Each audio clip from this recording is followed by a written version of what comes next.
All right, chapter 28. We are just to do a quick review. So I'm going to say things and you fill in with your brain. Tiger finds a. Tiger finds a. Rob finds a. He said tiger. Then he gets on the bus and gets bullied by. Then he meets. Then he's told he can't come to school anymore because of his. Then he saves. Then he meets Willie. Then he tells Sistine about the.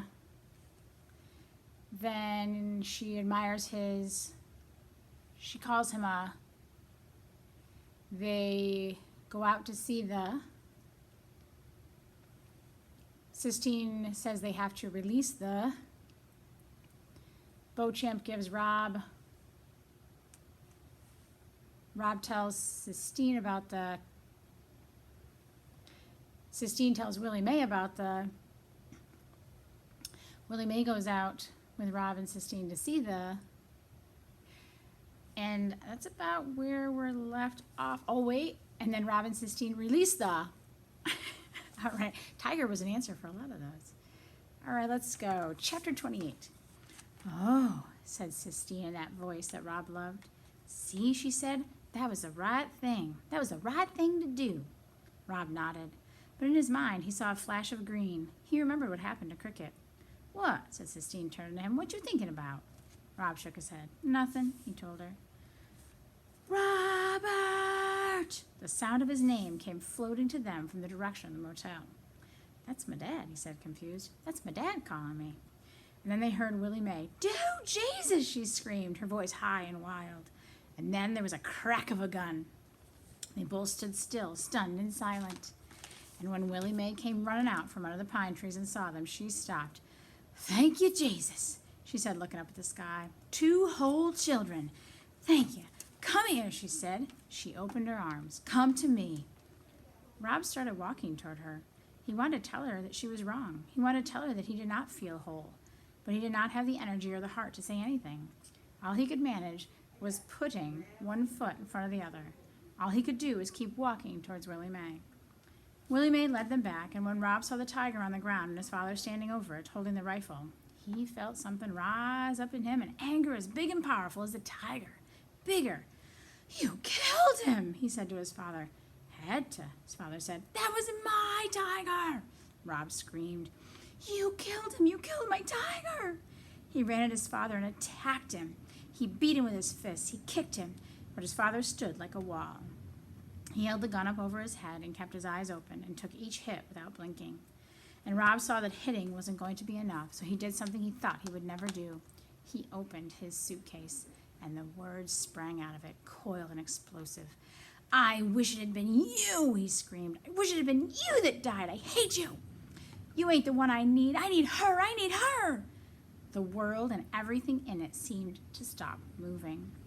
He stared at his father. His father stared at him. Say her name, Rob screamed into the silence. You say it. Carolyn, his father whispered, with the gun still over his head, with his eyes still open. And with that word, with the small sound of his mother's name, the world lurched back into motion. Like an old merry-go-round, it started to spin again. His father put the gun down and pulled Rob to him. Carolyn, his father whispered. Carolyn, Carolyn, Carolyn. Rob buried his face in his father's shirt. It smelled like sweat and turpentine and green leaves. I need her, Rob said. I need her too, said his father, pulling Rob closer. But we don't got her, neither one of us. What we get, all we got, is each other. And we got to learn to make do with that. I ain't gonna cry, Rob said, shutting his eyes. But the tears leaked out anyway. Then they came in a rush, and he couldn't stop. He cried from somewhere deep inside of him, from the place where his mother had been. The same place that the tiger had been, and was gone from now. Rob looked up and saw his father wiping tears from his own eyes. All right, said his father, holding Rob tight. It's all right, he said. You're okay. When Rob finally looked up again, he saw Willie Mae holding Sistine like she was a baby, rocking her and saying, shh. Willie Mae stared back at him. Don't think you're going to start pounding on me now, she said. No, ma'am, said Rob.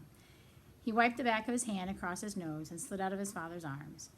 I went and got your daddy, Willie Mae told Rob as she swayed back and forth, rocking Sistine. I figured out what she was going to do, and there ain't no telling what that tiger would have done once he got out of that cage. I went and got your daddy so he could save you. Yes, ma'am, said Rob. He went and stood over the open-eyed tiger. The bullet hole in his head was red and small. It didn't look big enough to kill him. Go ahead and touch him, said Sistine. Rob looked up. She was standing beside him. Her dress was twisted and wrinkled. Her eyes were red. Rob stared at her, and she nodded. So he knelt and put out a hand and placed it on the tiger's head. He felt the tears rise up in him again. Sistine crouched down next to him. She put her hand on the tiger, too. He was so pretty, she said. He was one of the prettiest things I've ever seen. Rob nodded. We have to have a funeral for him, Sistine said. He's a fallen warrior. We have to bury him right. Rob sat down next to the tiger and ran his hand over the rough fur again and again, while the tears traveled down his cheeks and dropped onto the ground. We're going to stop right there. I will finish this in class today.